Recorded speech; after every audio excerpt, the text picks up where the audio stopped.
What's going on, everybody? C4 here today, and we're doing our player grades as the Philadelphia Eagles move to 3-1 on the season and beat the LA Chargers 26-24. First thing is first, if you're watching, I was streaming it because, of course, it was the one game at the 5 o'clock time slot that I did not get where I lived. The commentary team was absolutely horrendous. Carson Wentz was Carson Palmer. Alshon Jeffrey was Alshon Jeffries. Literally every other time they talked about the Chargers, they were the San Diego Chargers. Very, very bad. Just very, very poor from their standpoint. So I had to get that out of the way. We had to talk about it. It was the F grade for the commentary team. But looking at the Eagles as we go to 3-1, we also need to note that the Dallas Cowgirls lost today 35-30 to the Rams. I think obviously we have to run through the NFC West, so that's definitely going to be a good matchup. The Rams against the Eagles. And then the Giants lost, so that's always a great thing. Giants 0-4. That's really embarrassing for that team. Glad to see it. Couldn't happen to a better team, you know? But now it's time to reflect on ourselves. Definitely wasn't a perfect game. Should have been, if the last drive didn't finish the way it was, I was going to have mostly negative video because this is the kind of game that, you know, very similar to last week against the Giants. The Giants kind of made a good push in the fourth quarter. We should have that game well in hand. Very much the same here. I don't think the Chargers, outside of that 75-yard touchdown pass to Tyrell Williams in the first half, had a play. I think it was like 3-0 every single time. They had a couple of decent plays on the field goal. But all in all, this game should have been, you know, if Philadelphia is really considered a Super Bowl contender, this game would have been like 35-17, 35-13, something like that. But credit to the Chargers, man. I think that was more this week than last week. The Chargers actually decided to step it up versus the Eagles kind of throwing it away. Because you got to think, too, last week against the Giants, they were playing for their season. We were playing, you know, just to try to win kind of thing. Very much the same here. LA at home, even though it felt like a home game for the Eagles because most of the fans there were Eagles fans. The Chargers were pretty much playing for their season this year. And we came out with the victory. Looking at Carson Wentz on the day, 17 for 31, 242, 1 touchdown, no interceptions, had a couple crucial scrambles. I think he had 14 rushing yards on the day. Overall for Carson Wentz, his job was no turnovers. So I'm giving Carson Wentz an A. He did everything we needed him to do today. I didn't see any overthrows. I saw a couple bad drops from someone that we'll talk about. But overall, Carson Wentz did everything that we needed him to do. The run game's getting an A+. LeGarrette Blount with his own mini Beastquake run, 136 yards on the day. Smallwood had 34 yards and a touchdown. Corey Clement had 30 yards, and I don't know how many of those were third down conversions. He must have had 2 or 3 third down conversions in the game. So we ran the ball 42 times if you count Carson Wentz's scrambles, and that's exactly the kind of balance we need to keep in this offense. Maybe not 42 times, but very impressive, man. A+ for the run game. Same goes for the offensive line. Keep Wiz in there, man. Wiz looks so much better than Chance Warmack. I have no idea why they continue to do this rotation between him and Chance Warmack at guard. Give Wiz the starting job so we can build some chemistry along that offensive line that is looking very, very dominant right now. So, yeah, we got an A for Wentz, A+ for the run game. For receiving, Zach Ertz, 5 catches, 81 yards. I mean, his breakout year is continuing. Ertz looked really good. I don't think he did anything bad, man. He even helped chip in on Joey Bosa. Did you hear a single thing from Joey Bosa or Melvin Ingram? Coming into this game, that was the big talking point, was those two guys who may be the best 1-2 punch of edge rushers that we're going to face all year. Maybe in the NFL.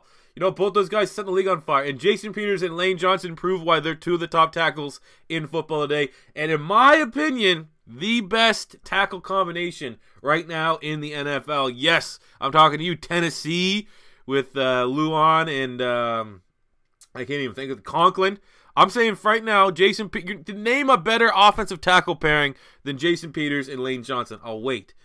But back to the receivers. So Zach Ertz had a nice game. Aguilar, 3 catches, 58 yards. Smallwood, 4 catches, 45 yards. Alshon going up against Casey Hayward. Big-time matchup. Not easy. Still got his touchdown. 3 catches, 29 yards, and a TD. Next week, you got Pat Pete probably against Alshon. So like I said, guys, you know, kind of have your expectations about Alshon Jeffrey and just understand the type of elite corners. He has not had an easy corner matchup. He's not even had like a difficult. He has gone up against elite corners.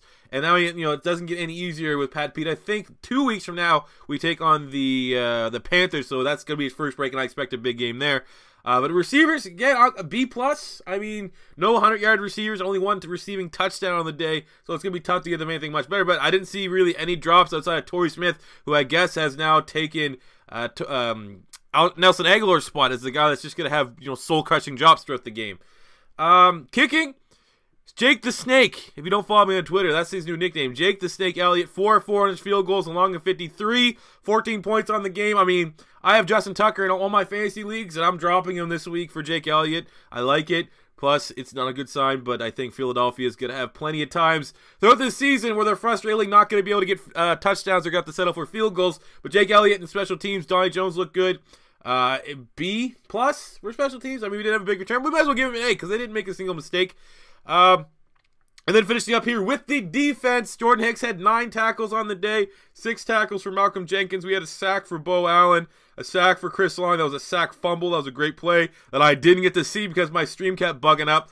Rasul Douglas kind of had a rough game, though, against Mr. Keenan Allen, who had 5 catches for 138 yards. But overall, that defense, wasn't bad. I thought the play calling wasn't great. I remember there was one play that Keenan Allen broke free for like 30-some yards, and Derek Barnett was the guy that was dropping back in coverage. So I kind of have to put that on Jim Swartz and the play calling, not so much the players.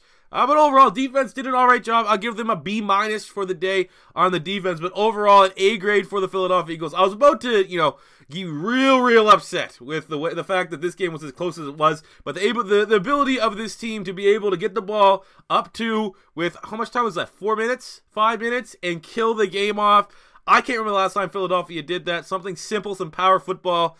I don't know. I don't think we've had that. Maybe Deuce Staley was the last time we could kill a game off like that. So very nice to see, as long as they keep feeding Blount, keep having this balance, man. This is a team here that can get 10, 11, 12 wins if we can stay healthy. And, that is another thing. It's wishful thinking that if the Philadelphia Eagles can stay healthy from what we are right now, how we've seen through these first couple games, that we can get at least 10 wins, right? But you have to think, we've done this without our best defensive lineman, Fletcher Cox, for pretty much 2 games. We've done this without our best corner, Ronald Darby, for 3.5 games. We've done this without who's probably going to be our best corner, debatably, if he comes back healthy, in Sidney Jones. So we are far from a full-strength team. And the way that we're playing right now, man, sky is the limit. I just think the one underlying fact for this Philadelphia Eagles team is I don't think we're going to blow any team out. I don't know why that is. I don't know if that comes back to Doug Peterson's play calling, if that comes down to a lack of execution. I just don't see this being a team that's going to be able to run up the score in other teams. But, hey, a win's a win. It's kind of taking years off your life because they're so close. But, hey, Victory Monday tomorrow. I'll probably have another video. I have a topic I do want to talk about in regards to the draft. Because, yes, it's never too early to talk about the draft. But until then, guys, big time victory. We're 3-1. We're tops on the NFC East. We have the Redskins who have to play Kansas City tomorrow. The undefeated Chiefs, the only team that's, still doesn't have a loss, and it's the only team that we've lost to. So you could pretty much not assume, because the Redskins are a hot and cold team, but you could probably, a betting man would say that the Redskins aren't going to win tomorrow night. So that means we'll have sole possession over first place in the NFC East, even though we do anyways because we have the tiebreaker over Washington. So 3-1 as we get ready to take on the Arizona Cardinals next week, which is a very worrisome game. You might see the Cardinals and say they had to go to OT with the Niners. Since I've been a fan, there has been no other team that has been the Eagle killer than Larry Fitzgerald and those Arizona Cardinals. So I'm very worried about that upcoming game, but that is for another video. For today, let's just soak in this win over the Chargers. Smash that like button if you're hype for the Philadelphia Eagles to be 3-1. Let's go. The first time stopping by, don't be afraid to hit that subscribe button. And until next time, it's C4 saying peace out.